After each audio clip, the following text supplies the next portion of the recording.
Wow, what an amazing turnout. Yeah, this is pretty mind-blowing for me. For those of you who don't know me, I am Josh Peck, and thank you for joining us here. Today we're going to be talking about extradimensional UFOs. Let's see. See if it's going to come on the screen here. Exploring the extradimensional hypothesis of UFOs from a biblical and scientific perspective. A lot of the world is looking at the UFO phenomenon from what's called the ETH, or extraterrestrial hypothesis. And I think us as Christians can look at it from the EDH, extra-dimensional hypothesis, and actually get a better view of what is happening. Nope, no problem. All right, so we'll get this up on the screen and we can get started.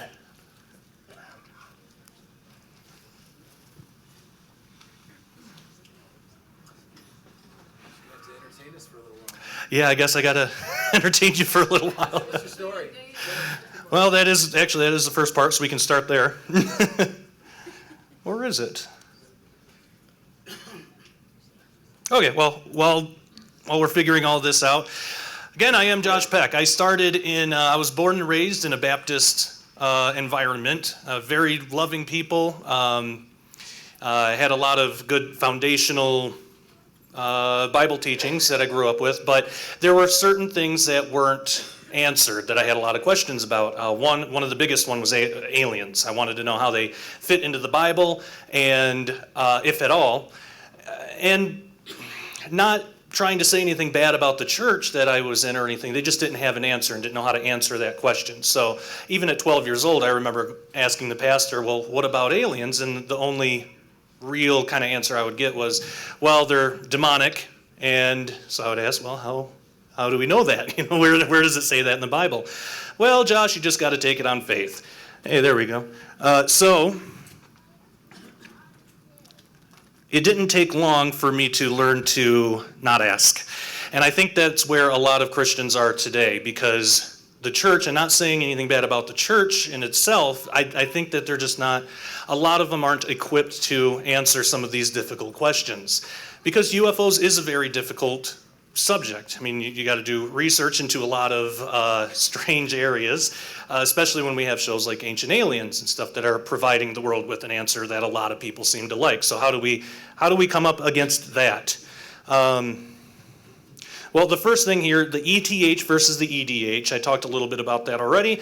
Extraterrestrial hypothesis, that is basically saying UFOs and their pilots, or at least the otherworldly ones, come from another planet, basically, instead of some other answer. So shows like Ancient Aliens and most of the world subscribe to the ETH, the extraterrestrial hypothesis.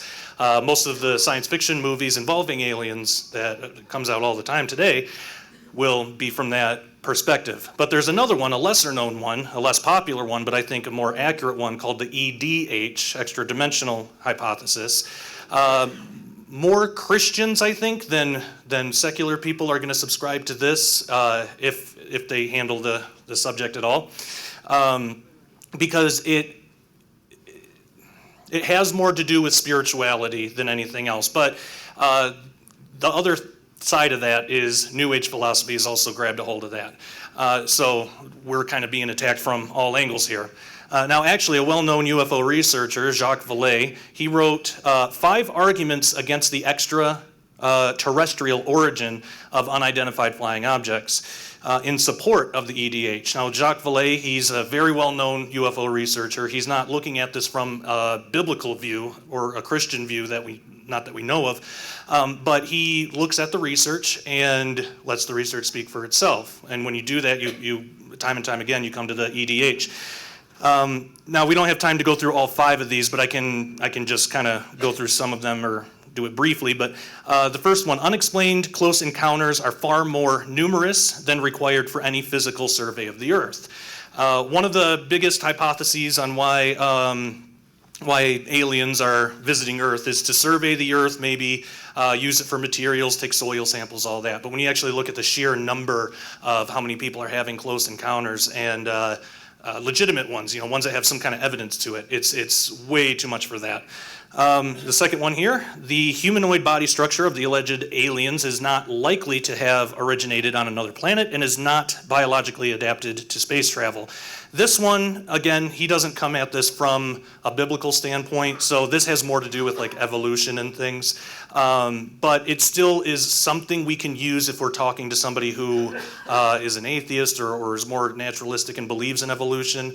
You know, we can say, well, if evolution is true and you believe these aliens evolved on another planet, why do they look so similar to us? What are the chances of that? Now, again, I personally don't subscribe to any evolution theory from that, but to somebody who's on that end, it could be good witnessing tool. Number 3, the reported behavior in thousands of abduction reports contradicts the hypothesis of genetic or scientific experimentation on humans by an advanced race. This one's really important, and in my book, Cherubim Chariots, I talk about this. This actually, I think, is one of the best evidences that we have. A lot of abductees have reported just horrific medical experiments being done on them. Really traumatic stuff. But when you look at what they're actually doing, they're usually putting an implant in, or they take a small amount of DNA out. That's something that even with our medical technology today, we could do that painlessly and without a patient even knowing. I mean, I've been put under anesthesia and I've had a hip replacement, so major parts of my skeletal structure have been taken out. I don't remember it because I was put under. I'm not traumatized by it. It wasn't a horrific experience. So why is it that these supposedly advanced aliens from other planets, they're so advanced yet they can't even, their medical program is lagging behind so much. So it's horrific. Number 4, the extension of the phenomenon throughout recorded human history demonstrates that UFOs are not a contemporary phenomenon. Now this is Ancient Aliens and shows like that have gotten a hold of this and have provided some type of answer. I think there's a better one than what they provide, but we'll be looking at that too. And again, in Cherubim Chariots, I go into that, especially the ancient Indian texts, which we'll be getting into. The apparent ability of UFOs to manipulate space and time suggests radically different and richer alternatives. That one is really important to our discussion today. That's talking about the extra-dimensionality of some of these crafts. So we'll be getting into that. Based on eyewitness accounts, UFOs can come in a wide variety of shapes and apparent abilities. So it's not one size fits all, so not one explanation is going to fit for every single one. So we have 3 basic types of UFOs when we look at what people report.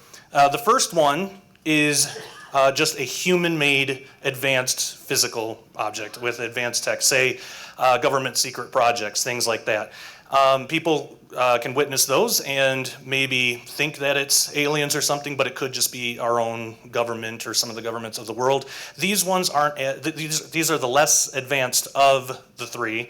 But it's just human run, nothing alien about it. It's just advanced tech that we're not being told about. The second one, non-human made physical objects. I think this is the one that most people see, especially abductees.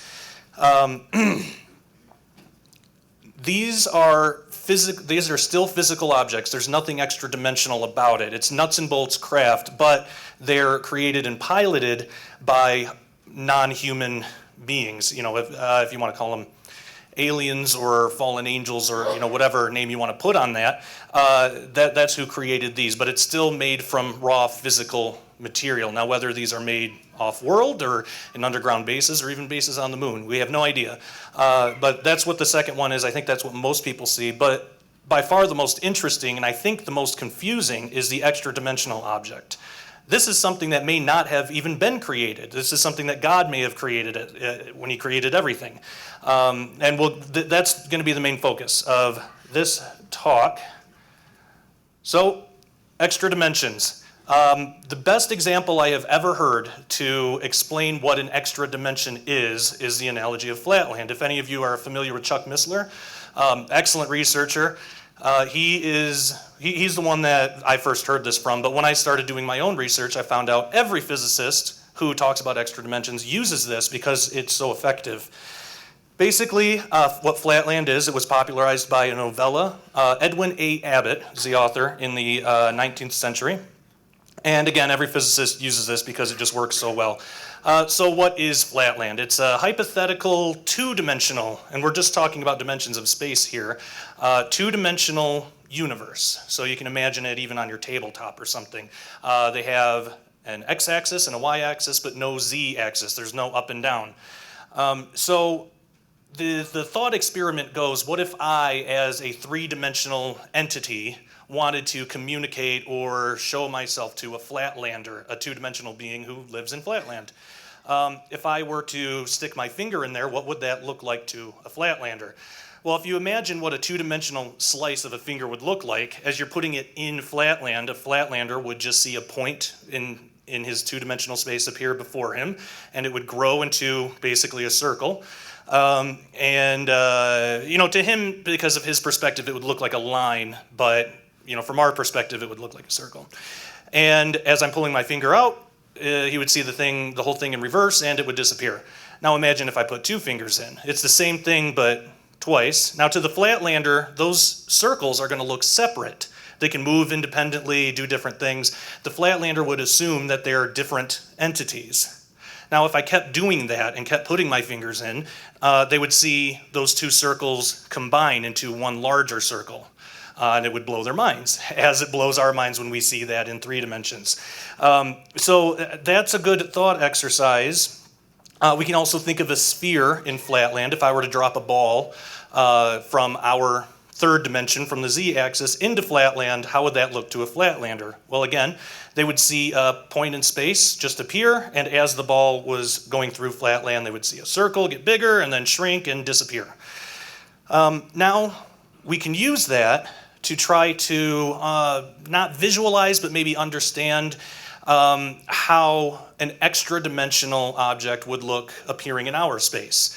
So if you have what's called a hypersphere, it's a sphere of 4 spatial dimensions, and we're not talking about time.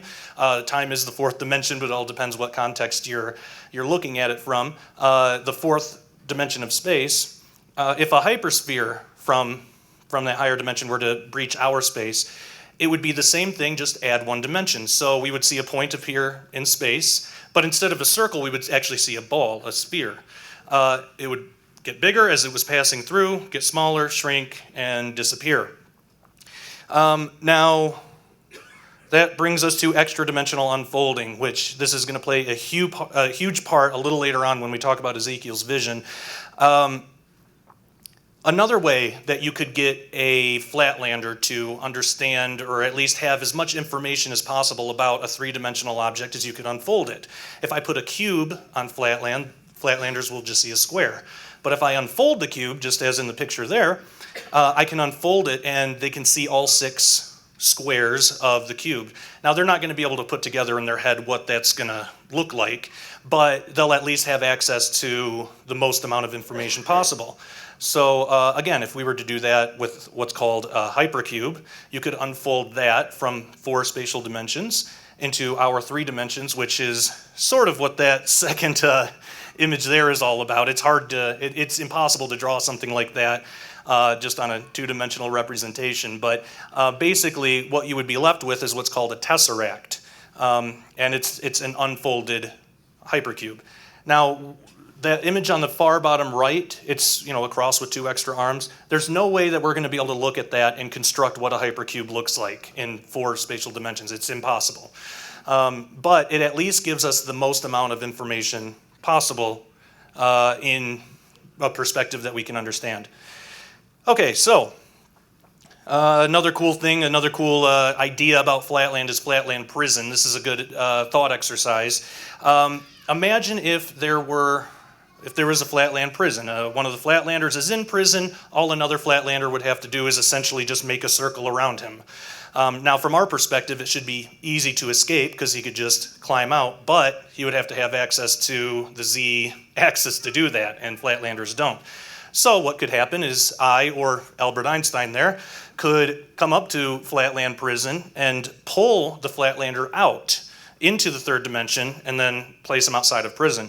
To the other Flatlanders, it would appear that the one in prison just disappears out of prison and then reappears right next to it, and they would have no idea what happened. We might have some examples of things like that. Acts 12:7, and I'm going to have to go through this real quick because they are long passages, but basically Peter's jailbreak. That whole passage, if you read it, there's one strange verse that talks about how the handcuffs around Paul's wrist fell from his wrist. Now, I always pictured it that they just opened and fell off. But if this angel that was helping Peter escape was accessing the fourth dimension, and why wouldn't he? It would be incredibly easy for him, just as doing this would be easy for us.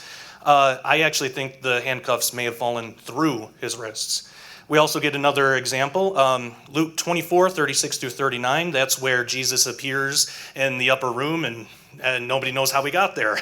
And usually we think, well, maybe he walks through the wall, and in a sense that's right, but it would be the same as if we put a Flatlander back in prison. They're not exactly going through the wall, they're going around the wall in an extra dimension.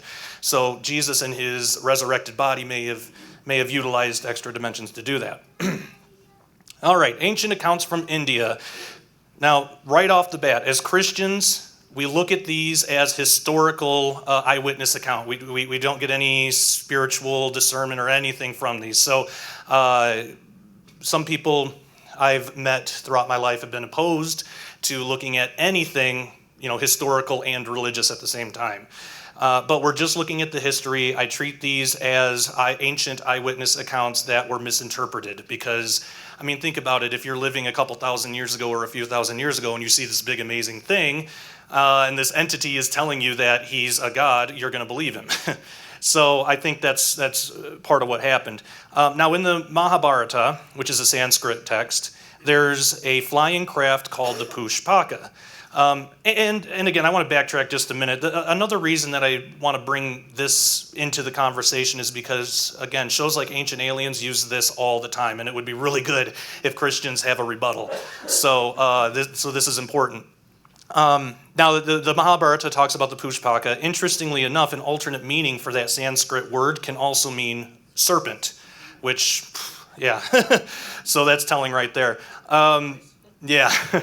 Now, the Pushpaka belonged to an entity called Vishwakarma, or a false god, or God with a little g, whatever you want to call it. He was regarded back then as the chief architect of the universe.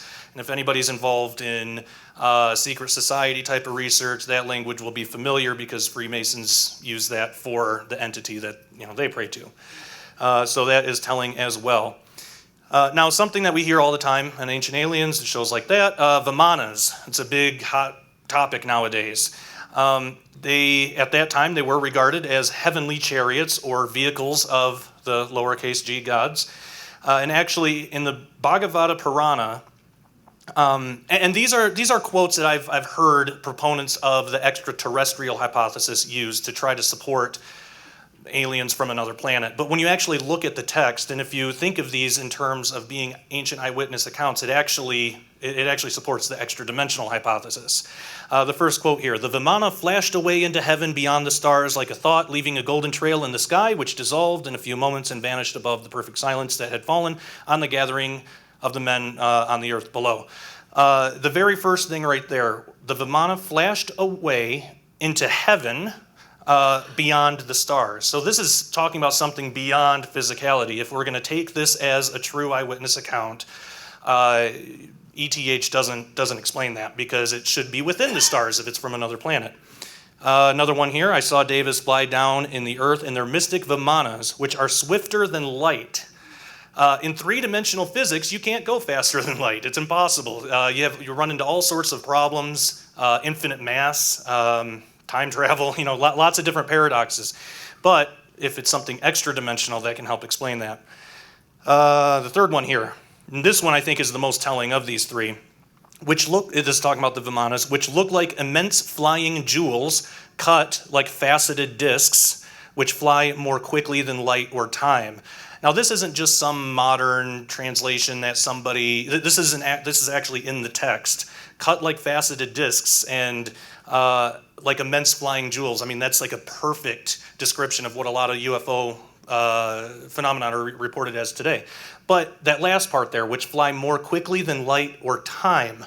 Now, again, we have something outside of time, something that's faster than light. It's got to be extra-dimensional if we're going to take it as a true eyewitness account. And even with that, I'm not saying that we should. I'm just saying that the proponents of the extraterrestrial hypothesis do. So if they're going to follow through with that, I would challenge them to come up with an interplanetary explanation for this. Now, the people witnessing these things, I believe, they interpreted them based on what they saw and what they were being told by their culture, and originally the false god themselves. We have these fallen angels, and they tell people things, and it's not always the truth, especially if it's a fallen angel. It's not going to be the truth. They lift themselves up. They want to be higher than God, so they're going to tell people that they are. So that's why they're interpreted this way. Ancient Indian accounts are used heavily by subscribers of the ETH, especially within the Ancient Aliens crowd, to support their view of UFOs and their pilots. So moving on to Ezekiel's vision.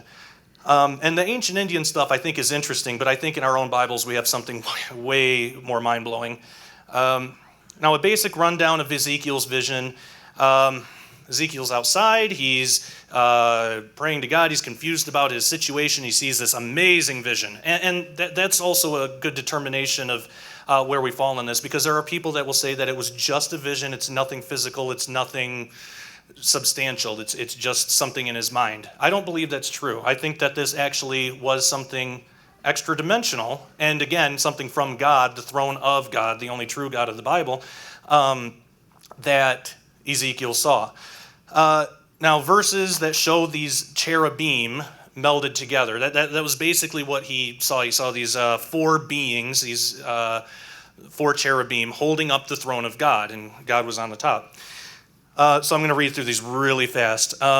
Also out of the midst thereof came the likeness of four living creatures, and this was their appearance. They had the likeness of a man, and everyone had four faces, everyone had four wings.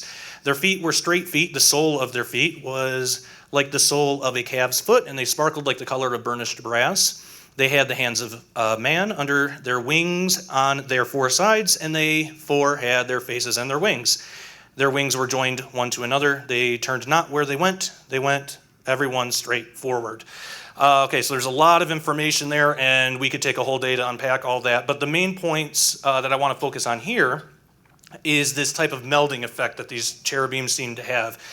We read in verse 6 there, everyone had four faces, and everyone had four wings. And then in 7, their feet, plural, were straight feet, and the sole, singular, of their feet, plural, was like the sole of a calf. So the image that I get from that is it seems like they have separate legs, but they converge at some point into one thing. And we see that with the wings, too. Let me see where we at. Verse 8. Verse 9. Their wings were joined one to another. They turned not where they went, and everyone went straight forward. That word joined, it doesn't mean like in the Hebrew. You can go to Blue Letter Bible or anything like that and look it up, or use a Strong's Concordance. It doesn't give off the idea of something actually being bound, like with a rope or tape or anything like that. It's joined as in like melded, I think would probably be the best way to describe it. They were melded together in a way. Now, I think Ezekiel saw a perfect living example of extra-dimensional unfolding. And the interesting thing, too, is if you picture that in your mind, they all four have their arms out and their wings. It kind of does make the shape of a tesseract. But what I think happened was these cherubim are extra-dimensional beings, and God wanted Ezekiel to see something, at least in terms that he could understand. So in a sense, these cherubim were unfolded into our third dimension of space. That's why we see those melding effects. Now, I've said this to a lot of people, there's no way anyone's going to convince me that 2,600 years ago Ezekiel knew enough about quantum physics to understand extra dimensions and make this up.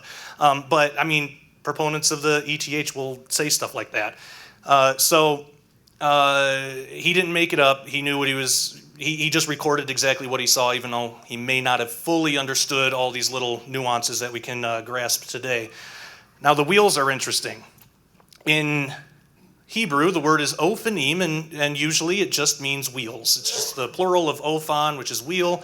It usually doesn't mean anything else but that. But here, in this context, it might actually be talking about a separate class of angel. It would be like the term flying saucer today. Technically I could take a plate out of my kitchen cabinet and I could throw it in the air. That's technically a flying saucer.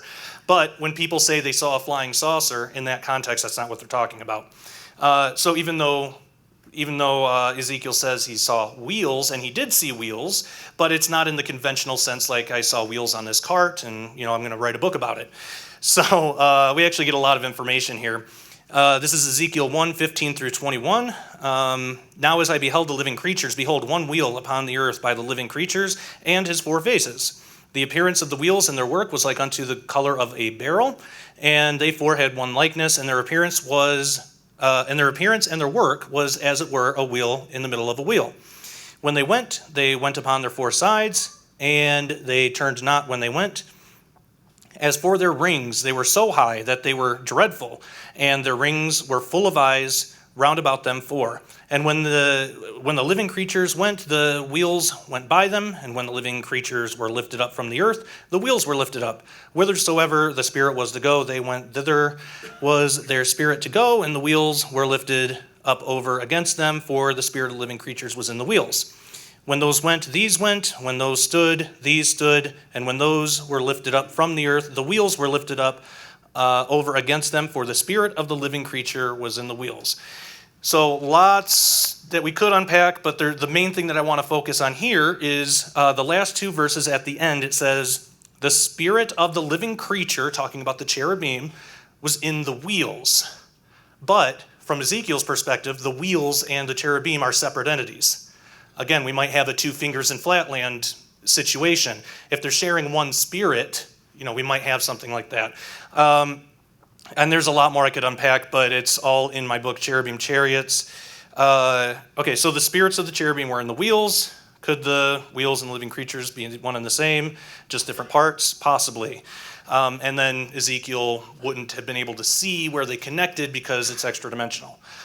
Now, an unpopular theory in ufology is that of living UFOs. It's this idea that maybe some of these UFOs aren't actually mechanical, but actually have biology to them, a type of living creature, in a sense. Now, even though Ezekiel's vision of the wheels is a lot different than what's commonly reported, and again, I bring up Ezekiel because the Ancient Aliens crowd uses Ezekiel. And also, I highly recommend Michael Heiser's work on Ezekiel's vision. He wrote about it in Unseen Realm, and he's got a great presentation on YouTube. Definitely check that out. But they use that to try to say that he saw a UFO, like basically a silver disc, and the eyes were the windows, and he didn't know what he was seeing, or and it's all nonsense for many reasons that we don't have time to get into now. But even though Ezekiel's vision of the wings is quite different, or the wheels is quite different than what is commonly reported, it's possible some of the extra-dimensional UFOs are actually alive in the same way that the cherubim and the Ophanim are. Now we know that there was a time where angels have fallen. That's all over in the Bible. That's happened. Now, is it possible that there are more than just the four Ophanim around the throne of God? Those are the good guys, but is there a larger class of Ophanim in heaven? And is it possible that some of them may have fallen in the rebellion? Maybe. And if that's the case, maybe some of that is mistaken for spaceships from another planet.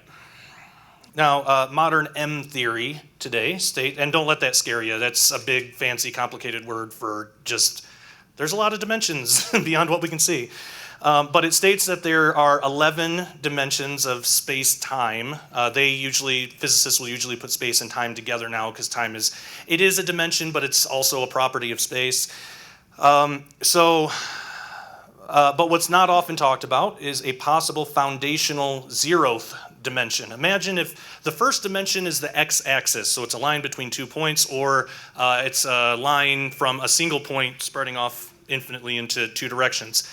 Well, before you have an x-axis, you have a point, and that's actually what a line is. It's just a series of points. So that foundational point is what's sometimes called the zeroth dimension. So if you add all that up together, you get 12, which can have all sorts of biblical meanings to it with the divine government, stuff like that. Now, if this is true, this actually might be represented in the faces of the cherubim. Now, there's a lot of explanation on what these faces mean, and a lot of them could be right. I prefer David Flynn's work. Mike Heiser's talked about it too. Mark Flynn, who actually wrote the foreword to Cherubim Chariots, is a great friend of mine, and he and I have talked about this too. So there might be different things at play here. And we have three passages that talk about these faces. We have Ezekiel 1:10, Ezekiel 10:14, and Revelation 4:7 that describe the four faces of the cherubim. Now the ox from Ezekiel 1:10, the ox face, that might represent the first spatial dimension, if this is what God had in mind at the time. Now I brought up Mark Flynn in his book, Forbidden Secrets of the Labyrinth, which is actually here at the Skywatch TV table. I highly recommend this book. It's one of the most eye-opening books I've ever read. He was able to show an actual circuit within the Hebrew alphabet that begins and ends with the ox. And I could spend 2 hours talking about that, but I won't because we don't have the time. But pick up his book. He lays it out really easily and it makes sense. Also, he was able to describe how the ox was used in ancient Israel. And here's a quote from this is actually from his blog, but he talks about it in his book too.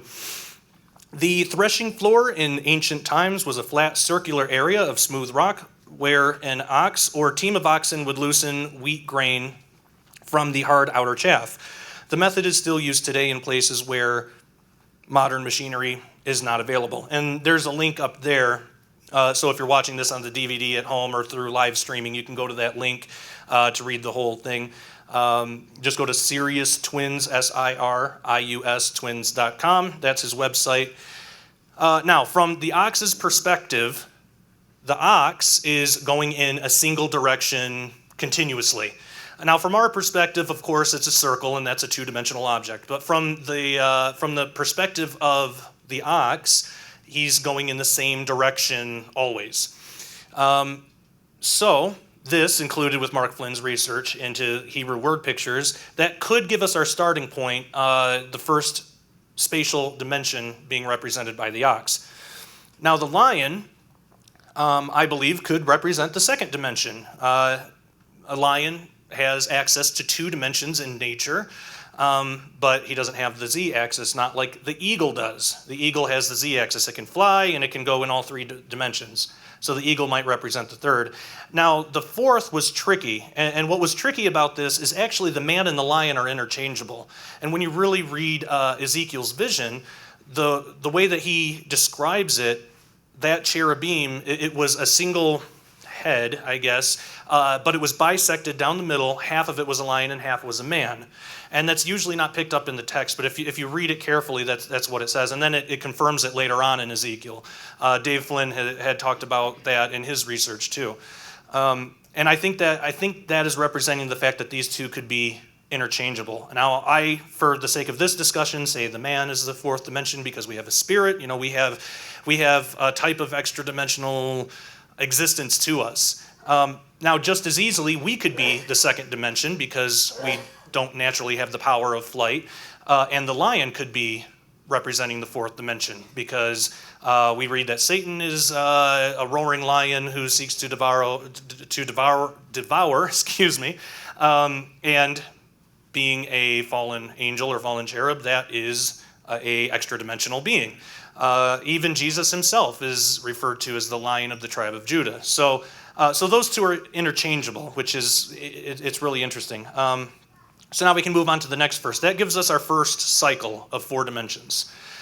Next verse, Ezekiel 10:4. This says, everyone had four faces. The first face was the face of a cherub. The second face was a man. The third face was a lion. The fourth face was an eagle. Now the ox here has been replaced by a cherub, which a cherub, again, is a true extra-dimensional being, thus representing a new cycle of four. And I always wondered that. Why is it a cherub now, but before, when Ezekiel described it, it was an ox? That might be why. Also, as we discussed with the extra-dimensional unfolding before, for cherubim to unfold into our dimension in that way, they would have to be at least fifth dimensional. Imagine if you take the tesseract shape. If you wanted to show a flatlander what a tesseract looks like. You could unfold it again, but eventually you're going to start having squares that are occupying the same space. That's what we have with the cherubim and the wings and their feet. That they would have to at least be fifth dimensional. And if this is the second cycle, 1 + 4 is 5. So taking an order of mention, the cycle continues with the man, which would be the sixth dimension, which that makes sense. Because in biblical numerics, 6 is the number of man. Then you have the lion, which is the seventh dimension. And that has all sorts of meaning in the book of Revelation, especially if the lion does represent Jesus. And then we have the eagle, the eighth dimension. Now, we move to Revelation 4:7. And this is actually really cool because when John sees these cherubim, they're not melded. He's seeing them in their original habitat. So they're separated, they're separate beings. Now, because John is still a three-dimensional being, he's going to see it from a three-dimensional perspective. Just like if I take a flatlander out of Flatland and into our dimension, he's still going to have a two-dimensional perspective. He'll see a lot more, but it'll just be all in that his line of perspective. So John was dealing with the same thing. Okay, so we continue to the third cycle here, Revelation 4:7. And the first beast was like a lion, the second beast a calf, third beast had the face of a man, and the fourth beast was like a flying eagle. So if we take that from the last one, we have the lion as the ninth dimension, the calf, or what could be considered a repeat of the ox, in the 10th dimension. The man is the 11th dimension, and finally to the eagle, the 12th dimension. So what I think is interesting too is if this whole hypothesis is true, there's 3 cycles mentioned here, and it could be representation of God as Father, Son, and Holy Spirit. Now, if true, if reality is really composed of 12 dimensions, and I believe it is, everything I've looked into has fit within that, it goes to show that God's creation is unimaginably complex, it's beautiful, it is full of strange entities who have the capability of interacting with us within our 3 spatial dimensions. I think heaven is going to be a lot stranger and frankly a lot more exciting than church usually tells us. I mean, we have, there are angels who are wheels with eyes, you know. How often do you hear that in church? All right, so conclusion. Biggest question, why should Christians care? Again, we live in a day and age where real people are having real experiences with these entities, just like in the ancient past. The enemy's using different names, you know, now it's aliens instead of demons or, you know, or gods, you know, that word that they used before. So we exist in a world sort of with these things, and they're deceiving people. So it's up to us to provide an answer because no one else is going to. We've seen what the world does when it's called on to provide an answer. We get things like New Age theology and whatever you want to believe in that can just be true. And it's just not so. That is a path that leads people straight to hell, unfortunately. So we have to be the ones. That's why Christians should care. And it's, you know, I think it's the popular thing now when we hear of an abductee report, or if somebody says, I saw a UFO, you know, we might entertain the story, but, you know, sometimes we're thinking in the back of our heads, it's probably a plane or a weather balloon or something. I don't do that anymore. I used to, and I don't do that anymore.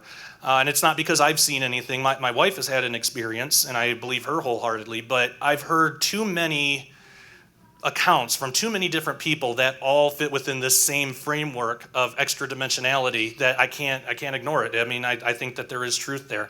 Of course, there's going to be people that make fake videos. There's going to be people that are trying to get on Coast to Coast or something, and they're going to have a fake story, or that's going to happen. But I don't believe all of them are lying, and I don't even think the majority of people are lying. So that's why we have to care. We have to make ourselves care about this because people's souls are at stake. And I'm talking to myself just as much as every one of you here. It's really important. Now, I do have a couple of books that get into quantum physics from a biblical perspective. The first one, Quantum Creation, and then the one where much of this information has come from, Cherubim Chariots. I've joked around on my own radio interviews. I think I'm a better writer than speaker. If this is over your head, that's okay. I promise it'll make sense in the book. I only have an hour or so to go all through this, and it's just that's going to happen. Online information, feel free to email me at jpeck@skywatchtv.com. I work with/for Skywatch TV. It's an absolutely fantastic ministry, and I'm not just saying that because I work there. I believed that before I knew any of the people personally. And actually, my wife and I host a show. If you haven't heard of it, it's called Into the Multiverse, and it's basically this kind of stuff. It's this. We kind of try to take a little bit more time to make it accessible to as many people as possible. But I think really the key with a lot of this stuff is repetition, because again, we live in a very scientific world that wants to make us believe, especially us Christians, that we're too dumb to get this stuff or we're not smart enough. And I'll be honest, I dropped out of college. I graduated high school with a 2.6. So, look, we have nothing to worry about with this. Science is accessible to Christians because it's the study of God's creation. It should be. He wants us to appreciate his creation. So at least the basics, it's understandable. So don't let the world tell you that you're not going to understand and you shouldn't even ask questions, because that's just a bunch of garbage. So you can, it's youtube.com/into the multiverse. Please subscribe. It's very important. And also, Josh Peck Disclosure, it's my other YouTube channel. You can subscribe to that. I host a show called The Sharpening Report. It's a basic interview show. Website, sharpeningreport.com. My blog, joshpeckdisclosure.blogspot.com. And of course, most importantly, don't forget to check out Skywatch TV. You'll find me and a lot of other people on there talking about different things. They always have articles, fresh material pretty much every day. All right, so all that being said, thank you. Take care and God bless.